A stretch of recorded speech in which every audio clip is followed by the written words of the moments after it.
نحمده ونصلي على رسول الكريم أما بعد أعوذ بالله من الشيطان الرجيم بسم الله الرحمن الرحيم لقد كان لكم في رسول الله أسوة حسنة صدر محترم وجلسة السلام علیکم ورحمۃ اللہ وبرکاتہ۔ میں نے آپ کے سامنے قرآن پاک کی تلاوت کا شرف حاصل کیا، اسی کے روشنی میں چند باتیں عرض کرنا چاہتا ہوں۔ آج کے ایک امتحان میں بچوں کو ایک گلاسی تصویر بطور نمونہ دی گئی اور کہا گیا کہ جو اس تصویر سے جتنی زیادہ ملتی جتنی تصویر بنائے گا اس کو اتنا اچھا نمبر ملے گا۔ ایک طالب علم نے سوچا کہ گلاس تو بہت معمولی تصویر ہے، لاؤ میں ایک کار کی تصویر بنا دوں۔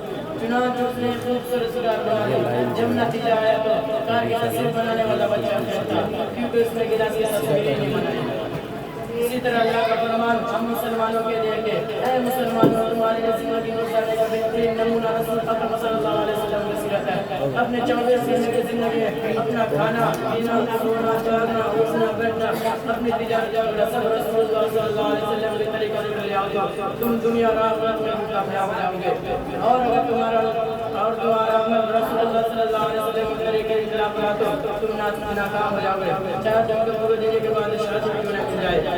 آج ہم مسلمان حضور اکرم صلی اللہ علیہ وسلم کے سنتوں پر بہت عمل کر رہے ہیں، اسی وجہ سے ہم ہر جگہ ذلیل اور پریشان ہیں۔ اللہ نے ہر زمانہ اور ہر دور میں اپنے بندوں کو سیدھے راستے پر چلانے کے لیے اپنے محبوب کو بھیجا، جنہوں نے بتایا کہ اللہ کے مرد کی مت ہے اور اللہ کے علاقہ تم لوگ کے انہوں نے اچھے باتوں کی تعلیم دی۔ تم لوگ سب خراب کرتے ہو۔